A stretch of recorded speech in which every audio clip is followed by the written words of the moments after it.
¿Qué tal? ¿Cómo están? Continuamos con la segunda clase no presencial, con la segunda sesión en la que vamos a tratar sobre el desarrollo de la Revolución Rusa. De todas maneras, una cuestión previa es que como Instagram, en donde estamos subiendo, aparte de a YouTube, los vídeos, ¿vale? Instagram solamente nos permite 15 minutos de duración en los vídeos, por lo tanto voy a estructurar esta clase o esta sesión en dos partes. En el primer vídeo, ¿vale? Dos vídeos. En el primero lo que les voy a contar es qué actividades tienen que hacer una vez acabemos con esta sesión o una vez ustedes hayan manejado todos los materiales, hayan visto los vídeos, todo aquello que les he mandado en el correo electrónico, qué actividades tienen que hacer y qué actividades por lo tanto tendrán que enviar. Y lo segundo que voy a incluir en este vídeo es las causas de la Revolución Rusa, ¿vale? Las causas es algo que ya hemos dado, que ya dimos en clase, en el último día de clase precisamente nos quedamos ahí, en las causas de la Revolución Rusa. Hubo algunos compañeros que no vinieron, habrá otros que posiblemente estén un poco perdidos, porque es verdad que parece que ha pasado mucho tiempo desde el último día que estuvimos en clase, así que voy a recordar esas causas en el primer vídeo. En el segundo de ellos ya vamos a lo que sí nos toca ahora, a donde nos habíamos quedado y donde tendríamos que retomar las clases de historia de cuarto de la ESO, que es concretamente con cómo se desarrolló la Revolución Rusa, pero una cosa y otra están íntimamente ligados. Si no entendemos por qué se llevó a cabo o por qué se inició la revolución, difícilmente entenderemos cómo se desarrolló, ¿vale? Empezamos por las actividades. ¿Qué tienen que hacer ustedes cuando hayan visto todos los materiales, cuando vean el vídeo, cuando cojan las fotocopias o en este caso lo que he escaneado para ustedes? ¿Qué es lo que tienen que hacer? Bien, en primer lugar tienen que hacer un esquema, ¿vale? Un esquema, un ejercicio de síntesis tanto de las causas de la Revolución Rusa como del desarrollo de la misma. Pueden hacerlo en una sola hoja o en dos, uno para las causas y otro para el desarrollo. Más o menos organícense cuánto creen que va a ocuparles una cosa y la otra, ¿vale? Hacer un esquema, por lo tanto, de las causas y del desarrollo de la Revolución Rusa. Es un ejercicio de síntesis que quien sepa hacerlo a ordenador, ¿vale? Porque tiene manejo a la hora de hacer ejercicios, ¿vale? O documentos en los cuales haya flechas y demás, lo que hay en un esquema, lo hacen a ordenador. Aquellos que consideren que van a perder mucho tiempo haciéndolo a ordenador, háganlo en una hoja o háganlo en la hoja de la libreta, pero eso sí, sáquenle una foto nítida y con letras que se vean claras, muy nítidas. Aquello que sea difícilmente legible no lo vamos a evaluar porque es muy complicado, porque son muchos las actividades en este caso que tenemos que corregir, ¿vale? Así que ya sea en una hoja o en un documento informático, hacen el esquema, ¿vale? En caso de que lo hagan en una hoja, luego le sacan una fotografía nítida también y lo mandan al correo electrónico junto con los ejercicios 1, 2 y 3 de la página 155. Los ejercicios sí tienen que estar en un documento de Word o en un PDF, ¿vale? Los ejercicios sí, lo que me lo juntan todo en un mismo correo y me lo envían todos juntos. Uno y otro documento, tanto la fotografía del esquema como en este caso los ejercicios 1, 2 y 3 de la página 155 con sus nombres y sus apellidos. Y la ficha de entrega ahí la tienen, el 1 de abril. ¿Vale? El 1 de abril tienen que haber enviado, durante ese día es el último día que pueden entregar estas actividades. Como les decía, es difícil entender la Revolución Rusa sin saber qué pasaba en Rusia antes de que estallara la revolución. La revolución es en 1917, pero sus causas tenemos que buscarlas bastante más atrás.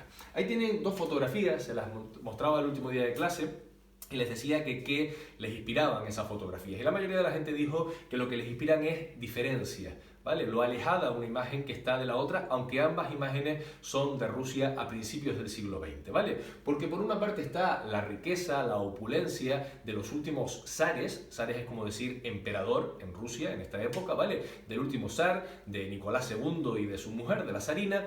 Y por otro lado tenemos la miseria en la que vivía la mayor parte de la población rusa, sobre todo campesinos. La inmensa mayoría de la población en Rusia en esa época todavía eran campesinos, pero también de las clases urbanas o de la gente que trabajaba y vivía en la ciudad, de los obreros urbanos, de los obreros de las fábricas, ¿vale?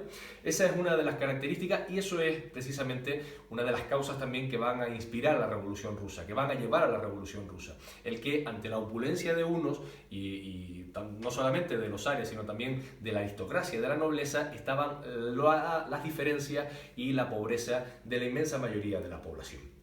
Había dos conceptos claves que no tienen que estar en el esquema, sino que ustedes los tienen que tener claros en la cabeza antes de abordar este tema de la Revolución Rusa. Son dos conceptos que hemos estudiado previamente, ¿vale? En temas anteriores. Este, de hecho, Antiguo Régimen, es del primer tema, de la unidad 1 de cuarto de la ESO. ¿Por qué? La unidad 1 se llamaba la crisis del Antiguo Régimen. Bien, el antiguo régimen es todo un sistema político, social, económico, ¿vale?, que rigió en Europa hasta finales del siglo XVIII, que es precisamente la Revolución Francesa y las revoluciones liberales del siglo XIX las que empiezan a acabar con ese sistema del antiguo régimen. Nada acaba de un día para otro, pero el antiguo régimen, primero con la Revolución Francesa, luego la Revolución de 1940, ¿vale?, las revoluciones del siglo XIX van a acabar con el antiguo régimen. ¿Cómo se caracteriza el antiguo régimen? ¿Qué características tiene? ¿Lo recuerdan? Por una parte existe, el otro término, monarquías absolutas, es decir, una sola persona, el rey, concentra en su persona, en su capacidad, todos los poderes del Estado, ¿vale? Esa es una de las características del antiguo régimen, frente a las democracias liberales, en las cuales hay separación de poderes, ¿vale? Es uno de los principios de la democracia. El poder ejecutivo, el judicial y el legislativo lo tienen instituciones diferentes, de manera que unos hacen las leyes, otros ejecutan las leyes y otros juzgan a partir de esas leyes. En el caso de las monarquías absolutas del antiguo régimen, el rey tenía en su mano todos los poderes y además consideraba que era Dios quien le había otorgado esos poderes, es lo que se llama monarquías por derecho divino, ¿vale? En esas monarquías las personas no eran ciudadanos, es decir, no tenían derechos y deberes reconocidos, sino que eran súbditos, estaban todos por debajo del rey, ¿de acuerdo? Cuando pensamos en monarquías absolutas solemos pensar en este personaje, ¿vale? En Luis XIV, es el llamado Rey Sol en Francia, ¿vale? Y en este esquema de sociedad también, porque el antiguo régimen había un modelo de sociedad caracterizado por los estamentos, es decir, había grupos cerrados en la sociedad de la época. Tú nacías y morías en el mismo estamento, o pertenecías a los privilegiados, a la nobleza o al clero, o pertenecías al pueblo llano, al tercer estado. Y además unos y otros tenían derechos diferentes, ¿de acuerdo? O sea, no regía la misma ley para unos y para otros. Por ejemplo, unos pagaban impuestos, los no privilegiados, mientras otros no lo hacían. Esto ya lo estudiamos en la primera unidad. Bien, pues cuando pensamos en cómo era la Rusia de la época, nos parece que es algo parecido a eso que ya estudiamos en la unidad 1. Y les preguntaba yo en clase, ¿pero qué diferencia creen que hay entre esta imagen de Luis XIV y esta otra de los zares de Rusia que hemos visto, ambas imágenes? Fundamentalmente, obviamente uno es en Francia, el otro es en Rusia, pero la diferencia mayor que hay es la diferencia temporal. Mientras una es a finales del siglo XVIII, la otra es bien entrado el siglo XX. Es decir, por decirlo de otra manera, Rusia vivía anclada en el pasado, en un sistema, en un antiguo régimen del que ya prácticamente había salido todo el mundo occidental y había salido toda Europa. Y en cambio todavía Rusia anda metida en ese tiempo histórico diferente al que le tocaba vivir. Era un anacronismo histórico, una anacronía, algo que no se corresponde con el tiempo en que vivían. Por lo tanto, esa es una de las características o una de las causas va a ser de la Revolución Rusa, la anacronía entre el sistema que regía en Rusia y lo que ocurría en el resto del mundo. Otro término que interesaba tener en cuenta, que ya lo estudiamos cuando estudiamos los movimientos obreros, es marxismo. ¿Qué es el marxismo? Es una ideología, su nombre viene de Carlos Marx, de su principal ideólogo, quien pone en marcha todo un sistema de pensamiento de cómo funcionaba la sociedad de la época para cambiarla, porque es un movimiento obrero, ¿de acuerdo? Cuando los obreros se dan cuenta de que la sociedad que se había creado a partir de la industrialización no les beneficia, ni tampoco el sistema político no les beneficia, porque ellos siguen empobrecidos, porque no hay derechos laborales, porque hasta los niños trabajan, porque no hay, por ejemplo, límite en la jornada laboral, en las horas que se trabaja, porque no había sueldo mínimo, porque no había derecho a paro, pues empiezan a organizarse y también a pensar cómo cambiar esa sociedad. ¿De acuerdo? El marxismo es una de esas ideologías que tratan de cambiar la sociedad. Es una ideología además revolucionaria, es decir, trata de cambiar la sociedad a través de una revolución, porque lo que piensa Marx es que si todos los obreros del mundo toman conciencia de su poder y de su fuerza, porque son la mayoría de la población es obrera, es trabajadora, lo que se llama conciencia de clase, van a ser capaces de cambiar el esquema social, van a ser capaces de ponerse por encima, de iniciar lo que se llama la dictadura del proletariado, es decir, que quienes mandan dejan de ser los burgueses y pasan a ser los propios trabajadores. Pues bien, el marxismo es la ideología que va a terminar inspirando la Revolución Rusa y que va a poner en marcha un nuevo sistema en Rusia. Rusia va a cambiar, incluso su nombre va a dejar de ser el Imperio Ruso para pasar a llamarse Unión de Repúblicas Socialistas Soviéticas. Y la ideología que va a enmarcar a ese nuevo sistema es precisamente la del marxismo, la que Carlos Marx, aquí tienen a Carlos Marx, y también algunos de los símbolos del marxismo, como la hoz y el martillo en representación de los trabajadores, la hoz de los trabajadores del campo y el martillo de los trabajadores urbanos, de los trabajadores de la fábrica, pues ese valor además que se le da a los trabajadores, que aparecen pues siempre representados de manera heroica, esa ideología es la que va a inspirar a la Revolución Rusa. Vamos entonces y así a cuáles son las causas de la Revolución Rusa. La primera, que el zarismo era una monarquía absoluta, es decir, seguían viviendo en un tiempo que no le correspondía. El zar seguía manteniendo en su mano todos los poderes del Estado, ¿de acuerdo? Era una autocracia, es decir, el poder de uno solo. Él gobernaba mediante decretos, es decir, no pasaba por las urnas, ni pasaba por un parlamento, ni tampoco había una constitución, una ley que permitiese garantizar una serie de derechos y libertades a los ciudadanos, sino que el rey, el zar en este caso, estaba por encima de todo eso. ¿Cómo podía soportar a las alturas del siglo XX Rusia un tipo de sistema de estas características? Porque tenía a una burocracia, es decir, a una serie de trabajadores públicos por las provincias, en Moscú, en las principales ciudades, pero en todos los rincones del imperio, que eran fieles, porque eran colocados fundamentalmente por el zar y por los suyos, ¿vale? Que eran fieles al zarismo, y también con un ejército que también le era fiel y que en ocasiones mostró su violencia incluso contra la población civil. Ahora veremos un caso, un ejemplo de ello.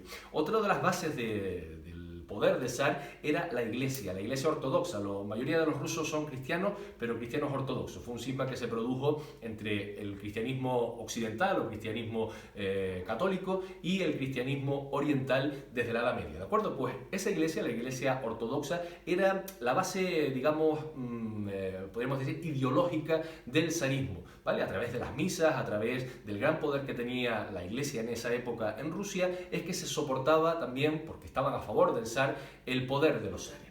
Otra de las causas de la Revolución Rusa está en su estructura económica. Rusia seguía siendo un país anclado en el pasado también desde el punto de vista económico, ¿vale? La agricultura seguía siendo el sistema mayoritario, la mayor parte de la gente se dedicaba todavía a la tierra, eran campesinos, pero además con una estructura feudal. Es decir, que los señores feudales, es decir, como la nobleza, lo que hemos estudiado en el antiguo régimen, seguían siendo los dueños de la mayor parte de la tierra e incluso tenían derechos hasta finales del siglo XIX sobre las personas que vivían en esas tierras, ¿vale? Tenían derechos jurisdiccionales, es decir, si tú pertenecías, como pasaba en la Edad Media, ¿vale? Si tú pertenecías a un condado, también tenías que responder ante la justicia del conde del sitio en el que viviese. Esto era una anacronía. Y otra de las características ya en esta época es que comienza a haber cada vez más una industria en Rusia, pero una industria sobre todo manejada por empresarios extranjeros, que se habían dado cuenta que las condiciones de vida en Rusia eran más bajas, ¿vale? La riqueza de los rusos era menor y que por lo tanto, pues como pasa ahora que montamos nuestras empresas o montan sus empresas los empresarios occidentales en Camboya y nuestra ropa se fabrica en Singapur o se fabrica, pues ya digo, en Camboya, en China, en países con menos desarrollo económico, pues lo mismo estaban haciendo ya, pero con Rusia, ¿de acuerdo? Esto es importante porque eso había hecho crecer a las ciudades rusas. San Petersburgo, Moscú, habían crecido mucho desde finales del siglo XIX hasta la altura en la que se produce la revolución, ¿vale? Esos obreros industriales, esos obreros de las fábricas en unas ciudades cada vez más pobladas van a ser una fuerza muy importante a la hora de levantarse en contra del zar, en contra del sistema que existía en esos momentos y de iniciar la revolución. Otra de las causas de la Revolución Rusa es que había una creciente oposición al zarismo, es decir, cada vez eran más los grupos políticos que estaban en contra de que Rusia siguiese estando en prácticamente la Edad Media o prácticamente el antiguo régimen. Las primeras ideologías en contra del zarismo están en el populismo, en el anarquismo, es decir, la anarquía o el anarquismo es una ideología que propugna que no debe haber, digamos, ningún tipo de subordinación de unos frente a otros, ¿vale? Ningún tipo de poder de unos frente a otros. Es el no poder, anarquía, ¿de acuerdo? Que todos debemos ser iguales y no debe haber ningún tipo de subordinación, ¿vale? El populismo es fundamentalmente, pues, tipo una serie de ideas que dicen aquello que la gente quiere escuchar, ¿vale? Ya lo comenté en clase. Pero no articulan una respuesta frente a lo que existe, no articulan un programa de ideas para cambiar lo que hay, sino que simplemente se quedan un poco en la queja frente a lo que hay, ¿vale? Eso es el populismo, y el anarquismo, como digo, es una ideología un poco más elaborada, pero que tampoco consiguió crear una propuesta para cómo debía ser Rusia en el futuro una vez se acabase con el zarismo. Quien sí parece conseguirlo es el marxismo, las ideologías marxistas que se organizan en torno, ahí lo tienen, al Partido Obrero Socialdemócrata Ruso, ¿vale? Ese es el gran partido marxista de la época. Importante de esto es saber que Lenin, ¿vale? Vladimir Ilich Ulyanov, que su sobrenombre es Lenin y como ha pasado la historia es Lenin, va a ser el principal dirigente de este partido político y que este partido político se va a dividir en dos grandes movimientos o en dos grandes corrientes. Por un lado, los mencheviques, que eran partidarios de cambios más lentos, más progresivos, eran más moderados, frente a los bolcheviques, que eran la mayor parte del partido eran los mayoritarios. Los bolcheviques lo que querían era una revolución absoluta, es decir, una ruptura, acabar con el zarismo, no ir transitando de un lado a otro de manera, parsimoniosa, sino romper con el zarismo, romper con las estructuras que existían en la época a través de una revolución. Había también otras ideologías en contra del zarismo, los propios liberales. Se puede ser, si se es liberal, obviamente, también se estaba en contra del zarismo, era lo que se llamaron los cadetes, ¿de acuerdo? Y comentarles, ya casi por último, que los zares, por decirlo de alguna manera, estaban advertidos de que una parte importante de su población estaba en contra del sistema que ellos representaban, porque ya había habido una revuelta en 1905. En 1905 se organizó una manifestación ante la pobreza de una parte importante de la población rusa, sobre todo en San Petersburgo. Organizan una manifestación pacífica, incluso llevan hasta fotografías de los zares, cuadros de los zares, hasta el Palacio de Invierno, mostrando como que estaban a favor de los zares, pero que sin embargo estaban pidiendo una serie de cambios, de modificaciones para que los rusos y las rusas pudiesen vivir mejor, ¿de acuerdo? Pues ante ese movimiento, ante esa manifestación cívica, pacífica de parte de la población rusa, lo que hace la Guardia Real en ese momento, la Guardia Imperial, es disparar a bocajarro. Es decir, provocar una matanza entre la gente que estaba intentando reivindicar sus derechos. Es lo que se conoció como el Domingo Sangriento. Y el Domingo Sangriento no hizo que la gente parase en sus reivindicaciones, sino que al contrario amplió una oleada de protestas por todo el país. ¿De acuerdo? Fue lo que se llamó la revuelta de 1905. A partir de esa revuelta, de ese movimiento pidiendo mejoras, el zar como que cede un poco, vamos a decirlo así, cede un poco. Y por una parte intenta iniciar algunos cambios legislativos y también pone en marcha unas elecciones, hace unas elecciones para configurar un parlamento, ¿vale? Para intentar democratizar, ¿vale? Más parecido a lo que es otras democracias occidentales, la propia Rusia. Ese parlamento se va a llamar la Duma. Cuando ustedes oigan hablar de la Duma, nos estamos refiriendo al Parlamento ruso, ¿de acuerdo? ¿Qué es lo que pasa? Que aunque hubo elecciones y aunque se iniciaron algunas transformaciones, unos pocos años después el zar decide cerrar la Duma y volver a gobernar de manera absolutamente despótica, absolutamente personalista, es decir, concentrando otra vez todos los poderes. Es decir, que prácticamente fue una especie de alucinación, una especie de sueño, lo que algunos rusos vivieron pensando que el zar iba, a través de esa revuelta de 1905, a cambiar las estructuras profundas del sistema.